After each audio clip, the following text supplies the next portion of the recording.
வணக்கம். இலங்கை செய்திகளுடன் நான் நிரோஷன். விரிவான செய்திகளுக்கு முன் தலைப்புச் செய்திகள்.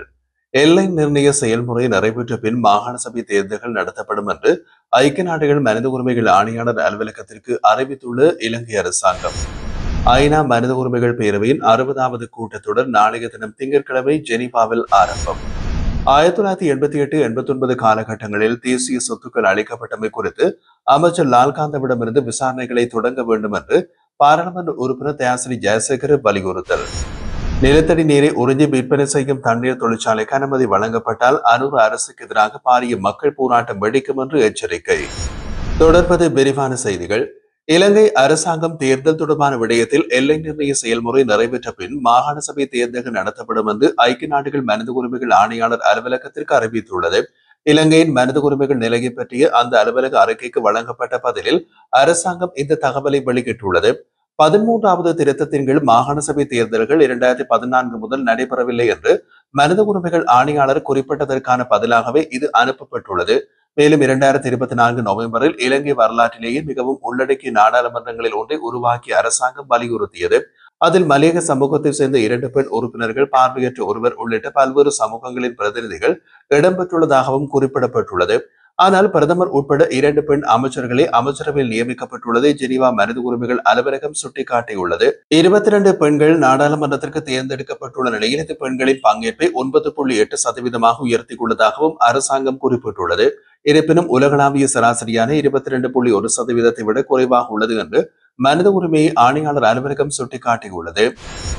ஐநா மனித உரிமைகள் பேரவையின் 60வது கூட்டத்தொடர் நாளைய தினம் திங்கட்கிழமை ஜெனீவாவில் தொடங்குகின்றது. முதல் நாளில் மனித உரிமைகள் உயர்ஸ்தானிகள் பால்கச்சுக் உலகளாவிய நிலைமை குறித்து உரையாற்றுவார். அதனைத் தொடர்ந்து மியான்மர் தொடர்பான விவாதமும் பின்னர் மதியம் 12:15 அதாவது இலங்கை நேரம் பிற்பகல் 3:45க்கு இலங்கை குறித்து உயர்ஸ்தானிகரின் எழுத்துமூல அறிக்கை பேரவையில் சமர்ப்பிக்கப்படும். அந்த அறிக்கையில் இலங்கை அரசுகள் இதுவரை நியாயமான பொறுப்புக்கூறல் அமைப்பை உருவாக்க தவறியுள்ளதாகவும் உண்மை நீதி பொறுப்புக்கூறலை உறுதிப்படுத்தும் முன்னேற்றகரமான செயல்முறைகளை ஏற்க வேண்டும் என்றும் வலியுறுத்தப்பட்டுள்ளது. விவாதத்திற்கு பின் இலங்கை சார்பில் அமைச்சர் விஜித ஹெரத் அரசாங்கத்தின் நிலைப்பாட்டை விளக்குவார். இதனிடையே இலங்கை தொடர்பான புதிய பிரேரணை குறித்த உத்தியோகபூர்வமற்ற கலந்துரையாடல்கள் செப்டம்பர் 15ஆம் தேதிக்கு பின் ஜெனீவாவில் ஆரம்பமாக உள்ளன. அதே நேரம் ஜெனீவா மனித உரிமைகள் பேரவையில் இலங்கைக்கு எதிராக தீர்மானம் கொண்டுவரப்படும் வாய்ப்பு குறைவாக உள்ளது என்று அரசாங்கம் தெரிவித்துள்ளது. வெளி விவகார அமைச்சர் விஜித ஹெரத் தலைமையிலான பிரதிநிதிகள் குழு இன்றைய தினம் ஜெனீவா நோக்கி பயணமாகியுள்ளது. இம்முறை பிரிட்டன் உள்ளிட்ட கேந்திர குழு புதிய தீர்மானம் ஒன்றை முன்வைக்க உள்ளதாலும் அது மென்மையானதாக இருக்கும் என்றும் எதிர்பார்க்கப்படுகின்றது. அரசாங்கம் ஆட்சி மாற்றத்திற்கு பின் ஏற்பட்டுள்ள சாதகமான சூழலை கருத்தில் கொண்டு நட்பு நாடுகள் இலங்கைக்கு ஆதரவாக நிலைப்பாடு கொள்ள வேண்டும் என்றும் கோரிக்கை விடுத்துள்ளது. மனித உரிமைகள், ஜனநாயகம், சிறுபான்மை மக்களின் நம்பிக்கை, தேர்தல்கள், சட்ட ரத்து செயல்முறைகள், காணாமல் போனோர் அலுவலகம் போன்ற முன்னேற்றங்களை வலியுறுத்தியும் கடந்த 11 மாதங்களில் பாரிய உரிமை மீறல்கள் எதுவும் இடம்பெறவில்லை என்றும் அரசாங்கம் குறிப்பிட்டுள்ளது. எனவே தீர்மானம் வந்தால் அதற்கு எதிராக நட்பு நாடுகள் செயல்பட வேண்டும் என்பதே இலங்கையின் கோரிக்கையாகும். 1988-89 காலகட்டத்தில் தேசிய சொத்துக்கள் அளிக்கப்பட்டமை குறித்து அமைச்சர் லால்காந்தவிடமிருந்து விசாரணைகள் தொடங்கப்பட வேண்டும் என்று பாராளுமன்ற உறுப்பினர் தயாசிரி ஜெயசேகர் வலியுறுத்தினார். கொழும்பில் நடைபெற்றிருந்த ஊடகவியலாளர் சந்திப்பில் பேசிய அவர் 149வது போலீஸ் ஆண்டு விழாவில் உரையாற்றியிருந்த ஜனாதிபதி அனுர்குமார திசாநாயக்க குற்ற செயல்கள் இனி தொடர அனுமதிக்கப்பட மாட்டாது என்று தெரிவித்துள்ளார். ஜனாதிபதியின் இந்த கருத்தை நாங்கள் வரவேற்கின்றோம். ஆனால் அதற்கான நடவடிக்கைகள் முதலில் அமைச்சர் லால்காந்தவிடமிருந்து தொடங்கப்பட வேண்டும். 1988-89 காலங்களில் நாட்டில் பெரும் அழிவுகள் ஏற்பட்டன. பல தேயிலை தொழிற்சாலைகள், பேருந்துகள், விவசாய சேவை மையங்கள், மின்பரப்பாக்கிகள், நெற்களஞ்சிய சாலைகள் உள்ளிட்ட பொது சொத்துக்கள் தீக்கிரையாக்கப்பட்டது. மின் கம்பங்களும் உடைக்கப்பட்டன. இந்த சம்பவங்கள் தொடர்பான பிரதான சாட்சியாளர் லால்காந்தா அவர். எனவே அவரை மையப்படுத்தி விசாரணைகளை தொடங்குமாறு கோருகின்றோம். மேலும் பல சம்பவங்கள் ஆதாரங்களுடன் நிரூபிக்கப்படக்கூடியவையாக உள்ளது. அவற்றை விரைவில் நாட்டு மக்களுக்கு ஒன்றன் பின் ஒன்றாக வெளிப்படுத்துவோம் என்றார் அவர். மேலும் கடந்த வாரம் யக்கல பிரதேசத்தில் முன்னிலை சோசலிச கட்சி அலுவலகத்துக்குள் பலவந்தமாக நுழைந்த குழு ஒன்று அங்கிருந்தவர்களை தாக்கியுள்ளது. எனவே ஜனாதிபதி கூறிய சட்ட ஆட்சியின் கோட்பாட்டை நிலைநிறுத்தும் வகையில் தக்க நடவடிக்கைகள் எடுக்கப்பட வேண்டும் என்று குறிப்பிட்டார். எரிவாயு கொள்வனவை கேள்விப்பத்திர நடைமுறையில் அரசாங்கம் மோசடியில் ஈடுபட்டிருப்பதனால் எரிவாயு சிலிண்டர் ஒன்றின் விலை 40 ரூபாவால் உயரக்கூடும் என்று கூறப்பட்டுள்ளது. இந்த குற்றச்சாட்டினை ஐக்கிய மக்கள் சக்தியின் நாடாளுமன்ற உறுப்பினர் தயாசிரி ஜெயசேகர் முன்வைத்துள்ளார். அவர் இது தொடர்பாக குறிப்பிடுகையில் இலங்கை வருடத்திற்கு 300 முதல் 350 மில்லியன் அமெரிக்க டாலர் மதிப்பிலான எரிவாயுவை கொள்வனவு செய்கின்றது. இதற்காக அரசாங்கம் புதிய கேள்வி பத்திரங்களை கூறியுள்ளது. 17 பேர் விண்ணப்பித்திருந்தாலும் புதிய நெறிமுறைகளின் கீழ் கொள்வனவு வைப்புத் தொகை $1 மில்லியன் இருந்து $2.7 மில்லியன் உயர்த்தப்பட்டுள்ளது. அதேவேளை செயற்பாட்டு வைப்புத் தொகையும் $3 மில்லியன் இருந்து $27.5 மில்லியன் அதிகரிக்கப்பட்டுள்ளது. இவ்வாறான மாற்றங்கள் காரணமாக போட்டித்தன்மை குறைந்து சில நிறுவனங்களுக்கு விண்ணப்பிக்க வாய்ப்பு கிடைக்கின்றது. முந்தைய நிபந்தனைகளின்படி 18 பேரும் போட்டியிட முடிந்திருக்கும் நிலையில் தற்போது அந்த வாய்ப்பு குறைக்கப்பட்டுள்ளது. இதனால் எரிவாயு விலையில் கூடுதல் சுமை ஏற்பட்டே தீரும். மேலும் அரசாங்கம் விரும்பிய நிறுவனங்களுக்கு மட்டுமே வாய்ப்பளிக்கும் சூழல் உருவாகி இது தெளிவற்ற செயற்பாடாகவே கருதப்படுகிறது என்றும் தெரிவித்திருந்தார். இலங்கை மின்சார சபை அடுத்த கட்டண திருத்தத்திற்கான தனது முன்மொழிவை சமர்ப்பித்துள்ளதாக தெரிவிக்கப்படுகின்றது. தொடர்ச்சியான தொழிற்சங்க போராட்டங்களும் மறுசீரமைப்பு நடவடிக்கைகளும் இடம்பெற்று வரும் நிலையில் சபை இந்த நடவடிக்கையை மேற்கொண்டுள்ளது.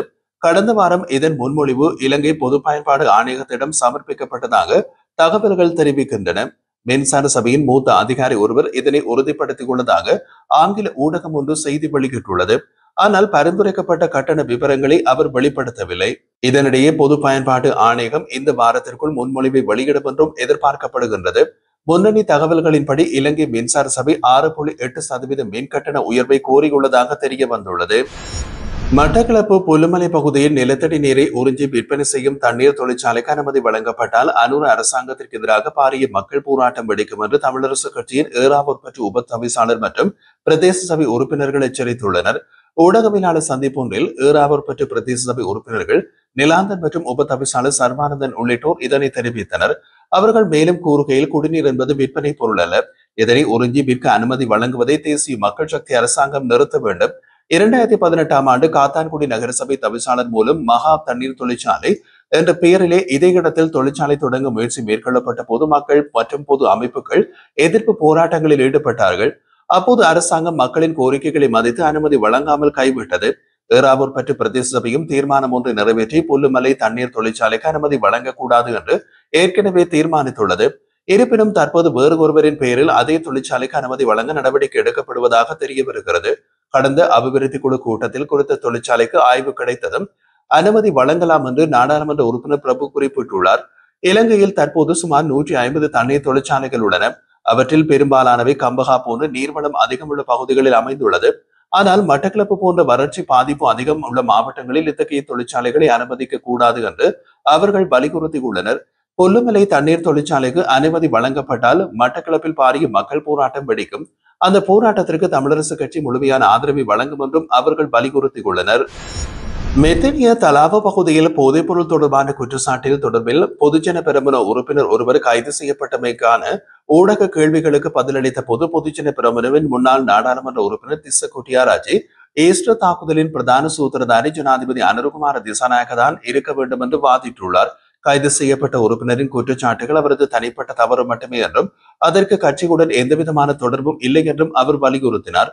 மேலும் ஈஸ்டர் தாக்குதலை நடத்திய 2 தற்கொலை குண்டுதாரிகளின் தந்தை தேசிய பட்டியல் வாயிலாக நாடாளுமன்றம் சென்றிருந்தார் என்பதை சுட்டிக்காட்டி அதனால் இந்த தாக்குதலின் பிரதான சூத்திரதாரியாக அனுரகுமார திசாநாயக்க இருக்கக்கூடும் என்றும் அவர் தெரிவித்தார். அத்துடன் வெள்ளவாய சாலை அமெரிக்க விமானங்களை தரையிறக்குவதற்காக கட்டப்படுவதாக கூறியுள்ள மற்றும் ஒரு கட்சித் தலைவரின் குற்றச்சாட்டுகளை பற்றி தாம் கவலைப்படவில்லை என்றும் திஸ்ஸ குட்டியாராச்சி மேலும் குறிப்பிட்டிருந்தார்.